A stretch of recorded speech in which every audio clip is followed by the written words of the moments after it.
Abra sua Bíblia, por favor, no livro de Reis, de 2 Reis, no capítulo 2. Nós estamos aí ainda, continuando, estudando sobre Elias e Eliseu. E aqui o capítulo de 2 Reis, ele é marcado por vários pontos importantes. Nós vamos estar estudando alguns deles nesta manhã. A partir do versículo 1, 2 Reis, capítulo 2, versículo 1. Quando o Senhor estava para levar Elias ao céu no redemoinho, Elias partiu de Gilgal com Eliseu. Disse Elias a Eliseu: fica-te aqui, o Senhor me enviou a Betel. Eliseu, porém, disse: tão certo como vive o Senhor e vive a tua alma, não te deixarei. Assim foram para Betel. Os discípulos dos profetas que estavam em Betel saíram ao encontro de Eliseu e perguntaram: sabes que o Senhor hoje levará o teu mestre por sobre a tua cabeça? Respondeu ele: sim, eu sei, mas calai-vos. Então Elias lhe disse: Eliseu, fica-te aqui, o Senhor me enviou a Jericó. Ele, porém, disse: tão certo como vive o Senhor e vive a tua alma, não te deixarei. Assim foram para Jericó. Os discípulos dos profetas que estavam em Jericó se aproximaram de Eliseu e perguntaram: sabes que o Senhor hoje levará o teu mestre diante de ti? Respondeu ele: sim, eu sei, mas calai-vos. Então Elias lhe disse: fica-te aqui, o Senhor me enviou ao Jordão. Ele, porém, disse: tão certo como vive o Senhor e vive a tua alma, não te deixarei. Assim ambos foram juntos. 50 homens dos discípulos dos profetas os acompanharam e pararam a certa distância, em frente do lugar em que ambos haviam parado, à margem do Jordão. Então Elias pegou a sua capa e, dobrando-a, bateu com elas nas águas, as quais se dividiram para os dois lados. Os dois passaram em seco. Havendo eles atravessado, Elias disse a Eliseu: pede-me o que queres que te faça, antes que seja levado para longe de ti. Disse Eliseu: peço-te que haja porção dobrada de teu espírito sobre mim. Respondeu Elias: coisa difícil pedistes. Se me vires quando for separado de ti, assim se te fará. Porém, se não me vires, não se fará. Indo eles andando e falando, de repente um carro de fogo com cavalos de fogo os separou um do outro. E Elias subiu ao céu num redemoinho. O que vendo Eliseu clamou: meu pai, carros de Israel e seus cavaleiros. E Eliseu nunca mais o viu. Pegando as suas próprias vestes, rasgou-as em duas partes. Apanhou a capa que caíra de Elias e voltou e parou à margem do Jordão. Então tomou a capa que caíra de Elias, bateu com ela nas águas e disse: onde está agora o Senhor, Deus de Elias? Quando bateu nas águas, elas se dividiram para um e outro lado, e Eliseu atravessou. Fecha seus olhos agora. Vamos tirar esse tempinho seu com Deus. Amém? Vamos pedir ao Senhor que fale ao nosso coração. Te louvamos, Deus, e te damos graças por estarmos na tua casa nesta manhã, de um dia tão lindo, Senhor, que o Senhor preparou para nós. Meu Deus, obrigado. Obrigado porque esta igreja tem as portas abertas para nos receber. Obrigado porque aqui encontramos comunhão, aqui encontramos amor, aqui encontramos a palavra que vem do Senhor para nos alimentar e nos fortalecer. Por isso, nesta manhã te pedimos, Senhor, fala conosco, fala ao nosso coração, ministra, Senhor, em nós, nos dê entendimento da tua palavra. Deus, nos ajuda na nossa caminhada. Se conosco, ó Espírito Santo de Deus, é o que oramos a ti no nome de Jesus. Amém. Como eu disse antes, logo no início, esse capítulo 2 de 2 Reis é um capítulo cheio de grandes acontecimentos, de pontos muito importantes, de ensinamentos para a nossa vida. E nesta manhã eu gostaria de estar analisando, compartilhando com os irmãos a respeito de 2 pontos aqui, né, desse início do capítulo 2. Em primeiro lugar, nós temos aqui um acontecimento fantástico, um dos episódios mais fantásticos da Bíblia, né, o arrebatamento do profeta Elias. O Deus que havia negado a Elias um pedido de morte, lá no capítulo 19 de 1 Reis, havia preparado, tinha reservado algo muito maior, muito mais superior para a vida de Elias. E o mesmo Ele faz conosco, não é assim? Nós oramos, às vezes, as nossas expectativas, os nossos sonhos, os nossos desejos não são atendidos por Deus, porque Ele tem algo melhor, mais perfeito e surpreendente para os seus filhos. E aqui nós vemos o Senhor fazendo isso, tomando Elias. E o que aconteceu com Elias aqui no capítulo 2 de 2 Reis, ele é uma representação, um tipo, uma figura daquilo que o Senhor tem reservado para mim e para você, o arrebatamento da igreja, que num piscar de olhos seremos levados daqui para encontrar com o nosso Senhor nos céus. Amém? Aleluias, essa é a sua expectativa? Glória a Deus por isso. E em segundo lugar, e não tão menos importante, né, para nós estudarmos, é possível nós fazermos uma comparação, né, para a nossa vida, identificando nessa jornada de Elias e Eliseu por estes 4 lugares, estágios da obra do Senhor na vida de Eliseu que se aplicam na minha vida e na sua vida. E aqui Elias conduz Eliseu por estes lugares e vai em cada um destes lugares, falando com ele: fica aqui, Eliseu. E Eliseu tendo que demonstrar sua perseverança, né? a sua persistência em seguir Elias. Irmãos, como isso fala ao meu coração, como precisamos ser perseverantes na nossa caminhada. Eliseu podia ter decidido escolher parar em um destes lugares, mas ele foi até o fim, para alcançar a bênção pela qual ele esperava e pela qual ele lutou. E assim somos nós. Aqui, como vimos no texto bíblico, eles saem de Gilgal, direção a Betel, de Betel a Jericó, e enfim eles vão cruzar o Jordão.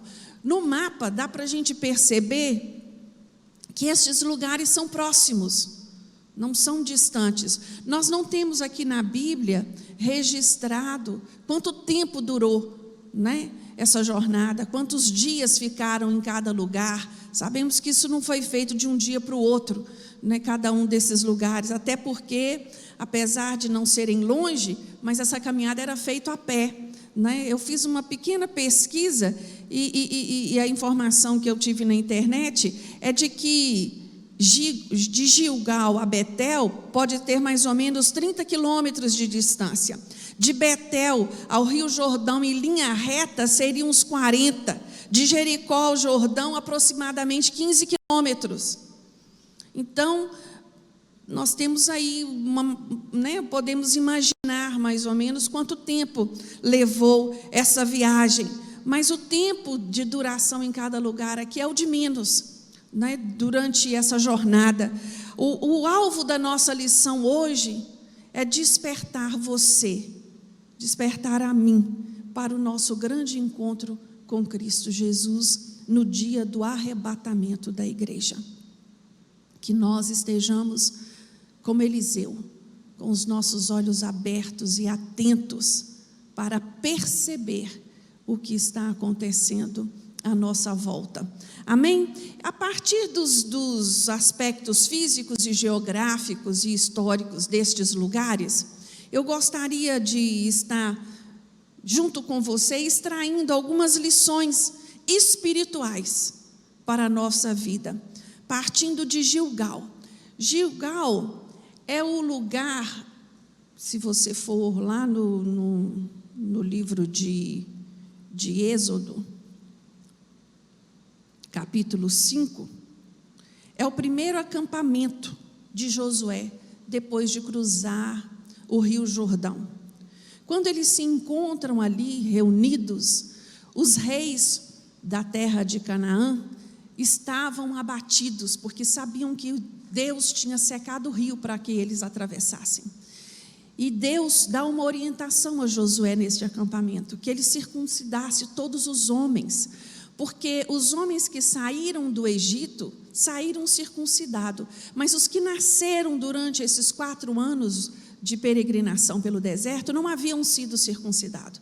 Então ali, em Gilgal, vai acontecer esta circuncisão em massa. Quando nós olhamos para Gilgal, quando nós olhamos, né, para este acontecimento, espiritualmente ele representa o que para nós? O despojamento da carne.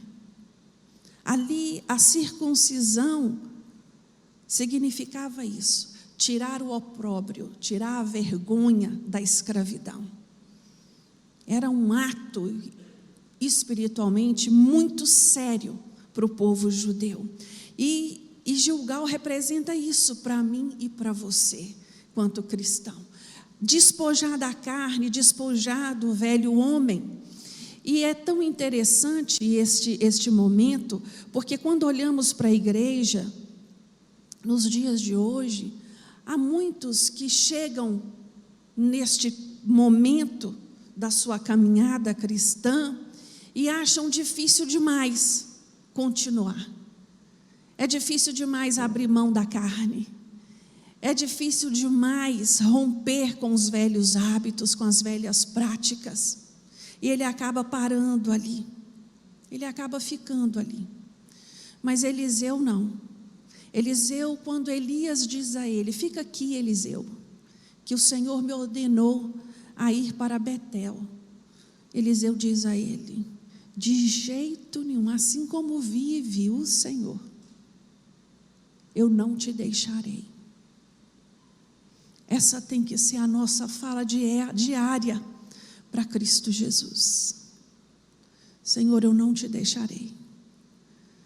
Nada vai me desviar, nada vai fazer eu parar. Esta convicção tem que estar no meu coração e no seu. Não foi Eliseu que disse a ele para ficar. Foi ele que entendeu. E é essa compreensão que eu e você temos que ter. A caminhada cristã, ela é dinâmica, ela não é estática. Eu não posso estacionar, eu tenho que seguir para frente, para o alvo. E o alvo do crente é Cristo Jesus. O final da caminhada do crente é o arrebatamento. Então eles saem de Gilgal e vão para onde? Para Betel. Betel tem um episódio. Betel primeiro vai receber o nome de Betel através de Jacó. Lá no livro de Gênesis, no capítulo 28, Jacó fugindo da ira do seu irmão, indo em sentido de Harã, aonde tinha, né, a família dos seus pais, ele para em Betel, que naquele tempo se chamava Luz, para descansar. E ali ele tem um sonho, uma visão lindíssima de uma escada celestial, onde os anjos subiam e desciam. Ali ele fica tão maravilhado, né, com aquela visão, que ele edifica um altar ao Senhor e diz assim: verdadeiramente aqui é a casa de Deus, verdadeiramente aqui é a casa do Senhor. E muda o nome daquele lugar para Betel, que Betel significa isso, casa do Senhor. Passaram-se 20 anos de Jacó, longe, fugido. Quando ele retorna, passando por Betel, ali ele vai ter um encontro com Deus novamente, e o Senhor vai trocar o nome de Jacó para Israel. Olha a representatividade que tem este lugar, espiritualmente falando, para a vida do povo de Deus, para mim e para você. Betel significa casa do Senhor, representa a segunda fase da nossa caminhada. A segunda fase da nossa caminhada é qual, irmãos? A igreja. Betel aponta a nossa necessidade de estarmos na igreja, de fazermos parte do corpo de Cristo, de compreendermos a necessidade que há de congregar. Porque é na igreja que nós ouvimos a voz do Senhor, é na igreja que nós somos abençoados pelo derramar do Espírito Santo de Deus através dos dons, não é? Dos louvores, da mensagem. É na igreja que o Senhor ordena vida, ordena a bênção. Não é possível crescer espiritualmente fora da igreja, fora do corpo de Cristo, amém? Estamos lidando com um tempo novo. E eu quero te falar hoje, para você que está me ouvindo, a igreja online é para quando você está impossibilitado de vir à igreja. Ela não substitui o congregar, ela não substitui a comunhão. Vocês estão entendendo, meus irmãos? Eu estou acamada, louvado seja Deus que eu tenho o culto online para assistir. Eu estou impossibilitada porque estou em outra cidade, estou em outra região, não tenho como ir à minha igreja, eu tenho o culto online para eu assistir. Mas eu estou em casa com saúde e escolho, está errado. A igreja quem instituiu foi Jesus. Não fomos os homens, não fomos nós. Há um mistério no congregar. Há um milagre na comunhão. E é na igreja que eu cresço espiritualmente, que eu amadureço, que eu aprendo aquilo que o Senhor tem para mim. Mas existem muitas pessoas, como os filhos dos profetas, que não se preocuparam com esse crescimento espiritual. Eles sabiam o que iria acontecer com Eliseu, mas não tiveram a curiosidade de acompanhar, de participar, de testemunhar deste evento. Muitos na igreja sabem que Jesus vai voltar, mas não estão preocupados. Estão levando a vida como acha que deve.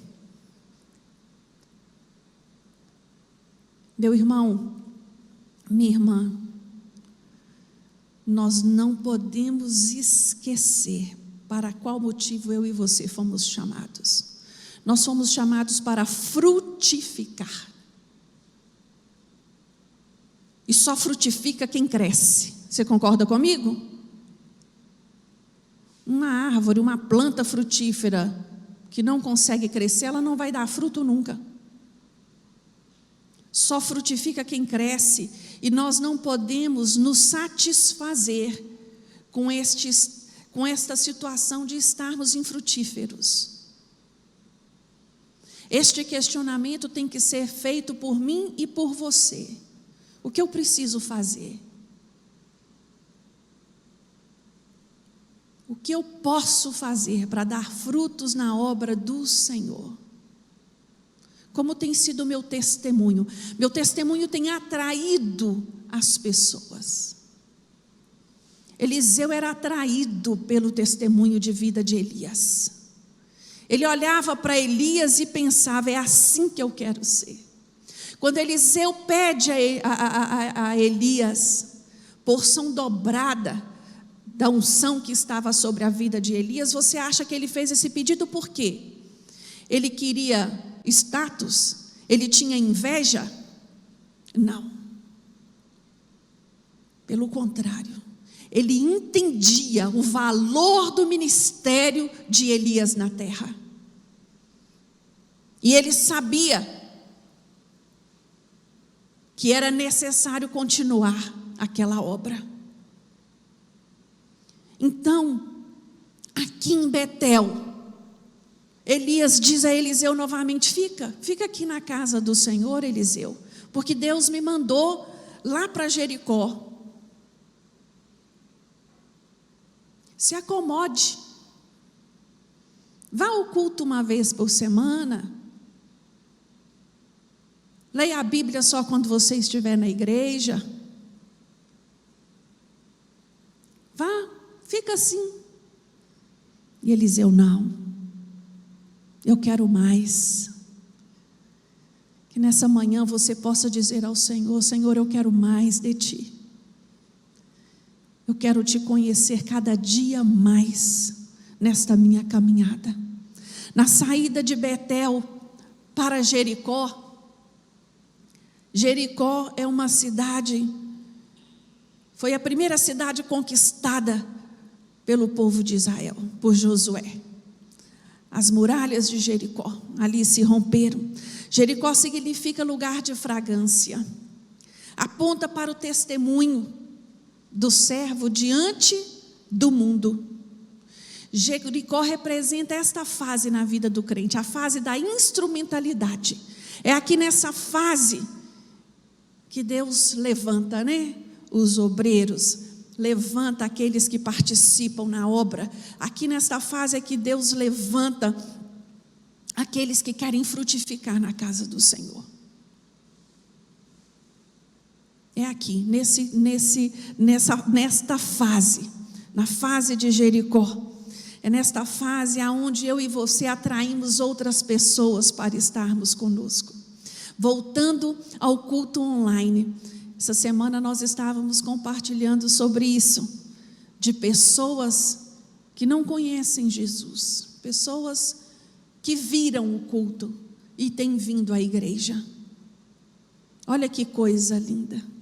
Pessoas que estão sendo atraídas para o Senhor, através do culto online. Vocês estão vendo como existem duas situações bem claras e definidas? Pessoas que... Tem uma pessoa que congrega aqui conosco, a Fernanda. Fernanda está aí?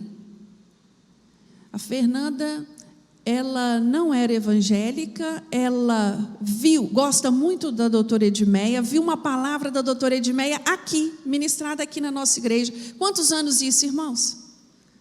Que a Edmeia teve aqui. E ela pensou assim: eu vou para essa igreja, eu vou conhecer essa igreja. Ela está morando a Valadares há aproximadamente 4 ou 5 anos. E está congregando conosco. E aqui ela tem experimentado a porção do Senhor para a vida dela. Então, é uma ferramenta de bênção? É. Eu falo sempre isso e não vou cansar de dizer: quem dá a bênção é o Senhor, mas quem administra ela somos eu e você. Então, cuidado como você tem administrado a bênção do Senhor na sua vida. Amém? O próximo e último lugar para onde esses homens vão é para o Jordão. Jordão foi aonde Josué acampou com o povo. Ali no Jordão, Josué recebe uma palavra de Deus: anima-te e tenha bom ânimo, que eu sou contigo. Foi ali no Jordão que se prepararam, nas campinas, do Jordão, que o povo de Deus se preparou para avançar na conquista da terra prometida. E foi no Jordão o último lugar em que Eliseu viu Elias. Foi ali aonde aconteceu esta coisa, este evento fantástico. E é incrível, porque a Bíblia diz que 50 dos filhos dos profetas acompanharam Elias e Eliseu. Mas acompanharam como? De longe.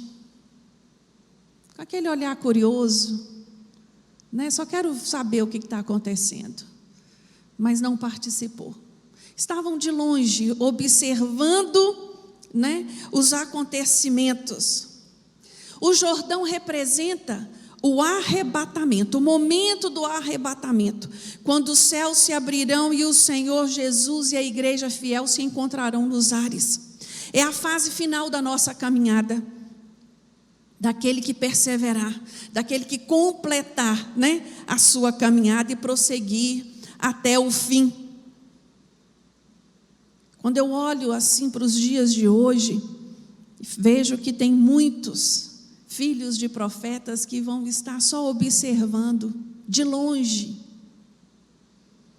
o arrebatamento da igreja. Temos que ser despertos para este assunto.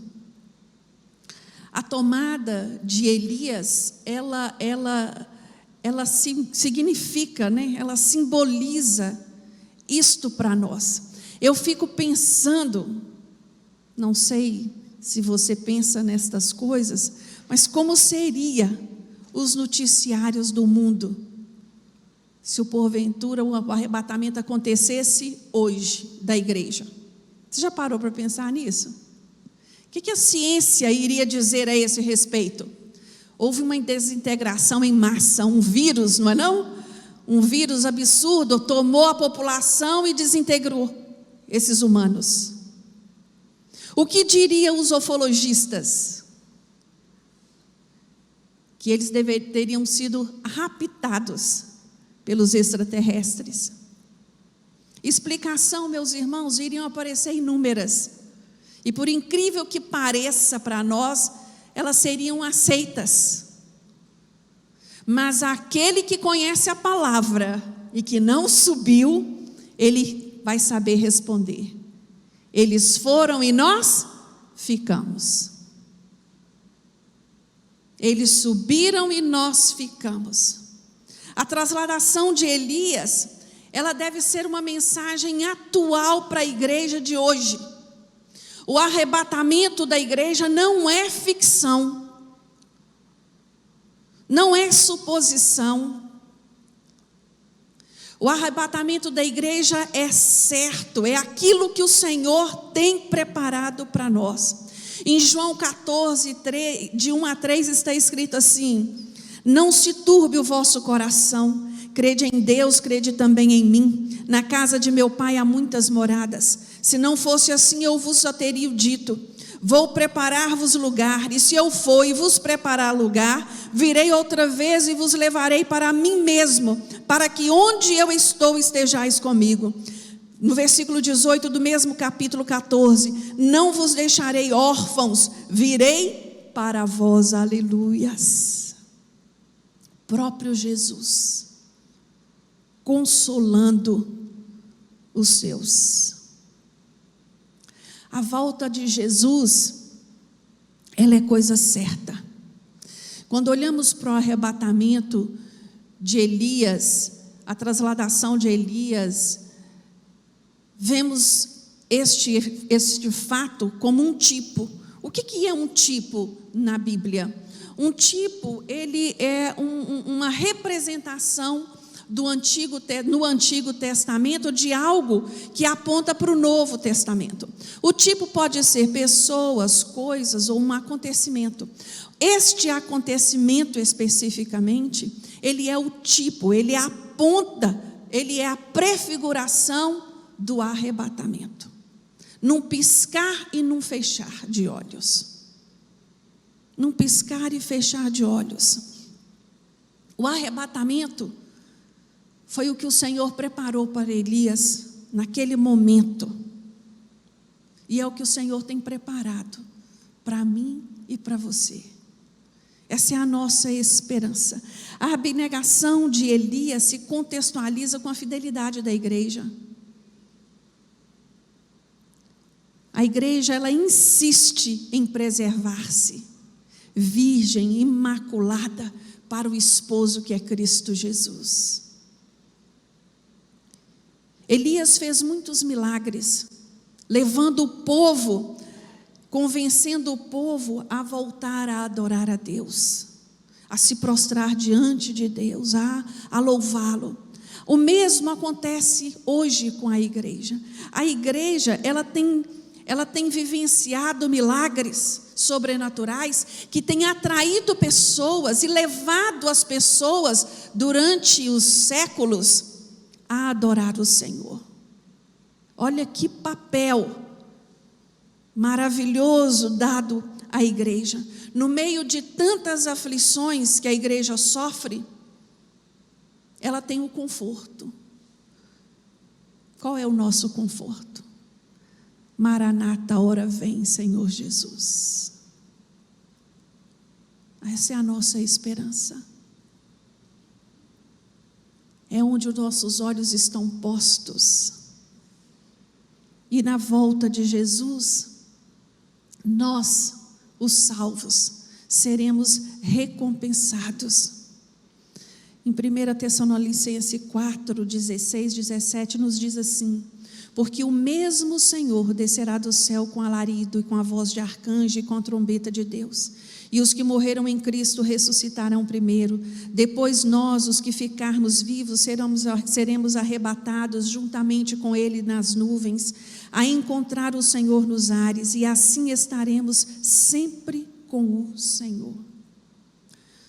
Aqui, Paulo está escrevendo sobre o arrebatamento, e quando nós olhamos para essa profecia, para esse mistério, nós temos que ter entendimento que a profecia, ela é um mapa, ela é um GPS, vamos dizer assim, né? Um GPS de Deus mostrando à igreja para onde a história se dirige.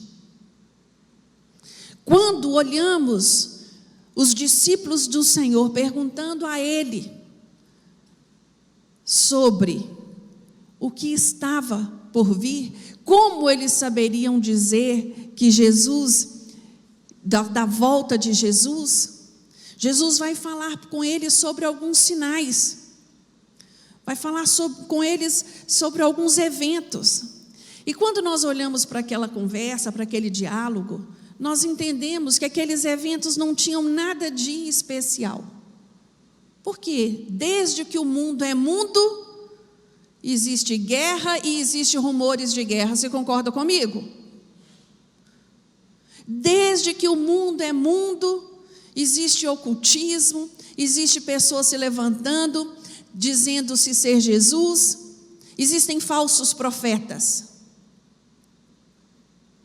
Desde que o mundo é mundo, existe frieza espiritual, existe indiferença às coisas do Senhor.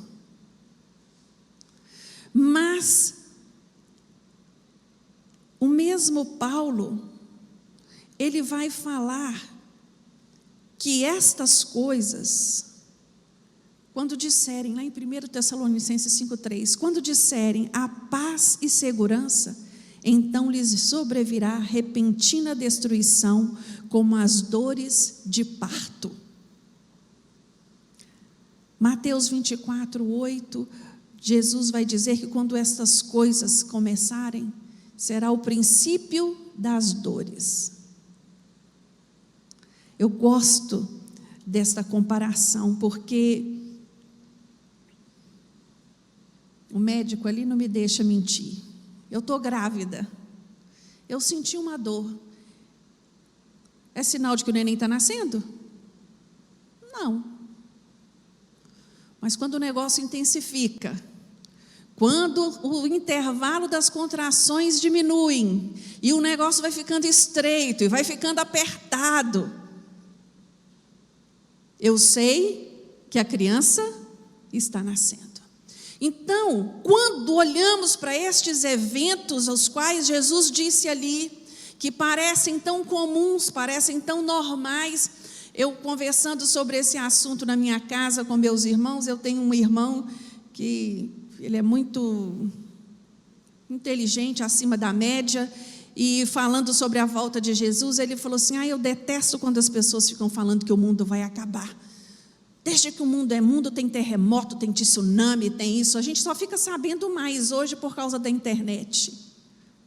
Aí eu falei: engano seu. Desde que o mundo é mundo existe. Mas hoje você vai negar a interferência climática nos eventos naturais da Terra? Não, meu querido. A intensificação destes eventos tem falado para mim e para você que Jesus está às portas, que Jesus está voltando. Aquele que disse que iria preparar lugar, Ele está voltando. Meu irmão, minha irmã, hoje eu quero te desafiar, eu quero te motivar a se empenhar um pouco mais, a não abrir mão do privilégio de passar por este evento. Eu sei que não tem sido fácil lutar contra o pecado, contra o mundo e contra o diabo, mas aquele que me chamou, aquele que te chamou, é aquele que nos capacita, é o mesmo que nos guarda nesta caminhada rumo aos céus, o mesmo que morreu e ressuscitou. Ele é o motivo da nossa redenção e justificação, aleluias. Não se deixe enganar, não pense que isso que está acontecendo é coisa corriqueira. Eu me lembrei, pastor, quando nós iniciamos os módulos aqui, um modelo diferente da EBD, há 3 anos atrás, nós estudamos escatologia, 3 para 4 anos, se eu não me engano. E durante aquelas aulas, tantas coisas foram ditas, aprendemos tanto, compartilhamos tantas coisas, mas em nenhum momento ninguém pensou ou preveu um Covid-19. Ninguém pensou que passaria por um momento desse na história. Durante aquelas aulas nós olhamos só para o passado, por aquilo que a história trazia em registro. Não sabíamos que iríamos vivenciar tanta dor e tanta perda, que iríamos vivenciar tantos dias difíceis. Começamos o Covid pensando, isso vai durar 2, 3 meses, rapidinho isso se resolve. Olha quanto tempo já se passou. Esse Covid virou outra coisa e cada dia é uma notícia.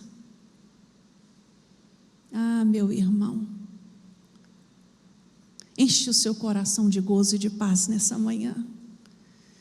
Declara para você mesmo, para a sua alma ouvir: o meu Redentor vive, os meus olhos estão postos no céu, é para onde eu vou. Eu sou estrangeiro nessa terra. Eu sei que este lugar tem dor, tem sofrimento, mas o Senhor recompensará os salvos, amém? Oh, glória a Deus, aleluias. Então esses fenômenos previstos por Jesus, a intensificação, destes fenômenos, eles têm apontado para nós, eles têm vaticinado os eventos que Jesus disse ali, em Mateus 24, aos seus discípulos. E quando estes eventos, quando as dores do parto se intensificar, quando a coisa ficar mais frequente, nós saberíamos que é a volta de Jesus. Então, que os eventos que temos vivido sinalize para você, te deixe claro, não te deixe como os filhos dos profetas dispersos, vou ficar aqui de longe só observando o que está acontecendo. Não, queira ser um participante, queira estar presente, queira fazer parte desta igreja que será arrebatada, porque Jesus está voltando e nós não temos dúvidas disso. Para concluir, eu trouxe um versículo que eu gosto muito, lá em 1 Coríntios 15, 51 e 54. Eis que vos digo um mistério. Olha aí Paulo revelando à igreja do Senhor. Na verdade, nem todos dormiremos, mas todos seremos transformados num momento, num abrir e fechar de olhos, ao soar da última trombeta, pois a trombeta soará e os mortos ressurgirão, incorruptíveis, e nós seremos transformados. Pois como convém que aquilo que é corruptível se revista da incorruptibilidade, e aquilo que é mortal se revista da imortalidade. E quando o que é corruptível se revestir da incorruptibilidade, e o que é mortal se revestir da imortalidade, então se cumprirá a palavra que está escrita: tragada foi a morte na vitória. Amém? Louvado seja o Senhor. Meu coração deseja fazer parte desse mistério. Eu sonho com isso. Eu oro por isso, para que o Senhor venha buscar a sua igreja. O arrebatamento de Elias deve ser uma motivação para a igreja de hoje. A palavra de Deus nos fala em Isaías 57:1, o justo é levado antes que venha o mal. Lucas 21:28 nos diz assim: ora, ao começarem estas coisas a suceder, exultai e erguei a vossa cabeça, porque a vossa redenção se aproxima. Aleluias! A vossa redenção se aproxima. A palavra de Deus nos mostra, Senhor, irmãos, que a vida espiritual do crente, ela é dinâmica. Essa caminhada, ela é dinâmica. Nunca devemos parar. Nunca devemos parar para observar, ficar à beira do caminho para ver o que está acontecendo. Nunca estar na janela observando o que está acontecendo.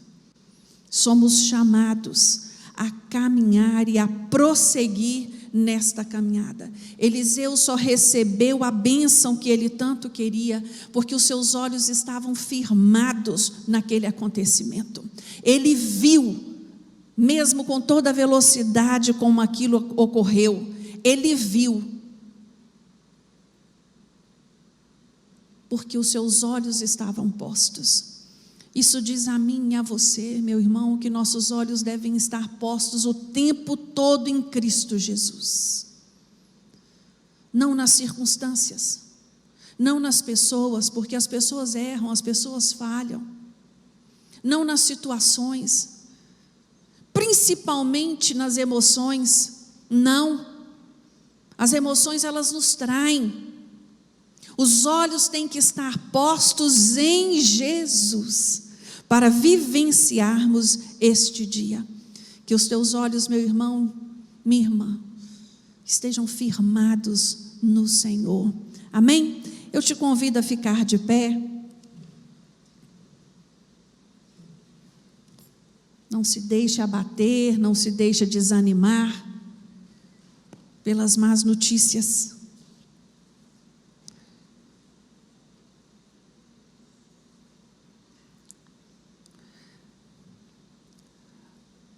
Que você saia daqui hoje, nesta manhã,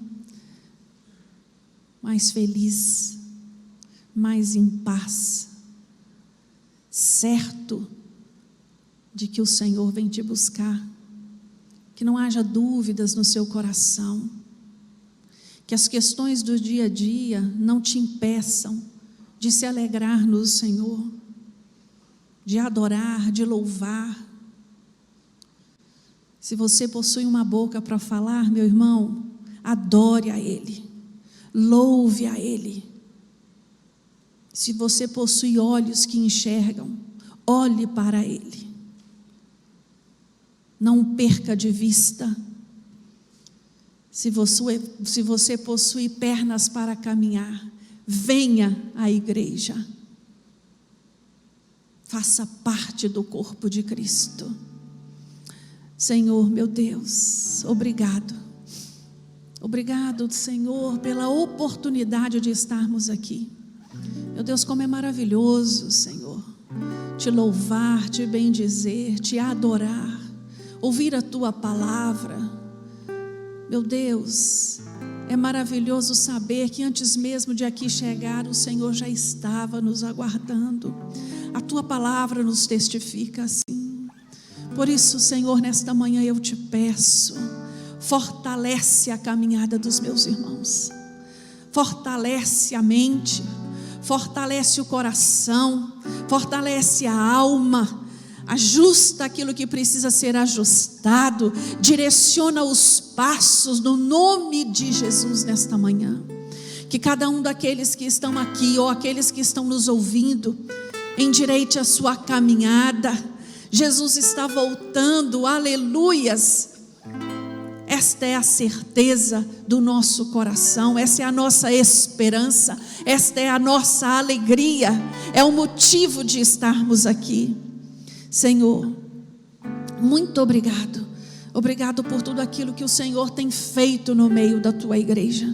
Obrigado, meu Deus, por cada família que aqui congrega, por cada vida que aqui tem encontrado, Senhor, alimento, tem encontrado esperança através da tua palavra. Nos ajude, Senhor, quanto igreja, a exalar o bom perfume, a atrair vidas para o Senhor. Nos ajuda, Deus, é o que nós te pedimos nesta manhã. Sê conosco o resto do nosso domingo, que tenhamos, meu Deus, um culto maravilhoso à noite. É o que oramos a Ti em nome de Jesus. Amém.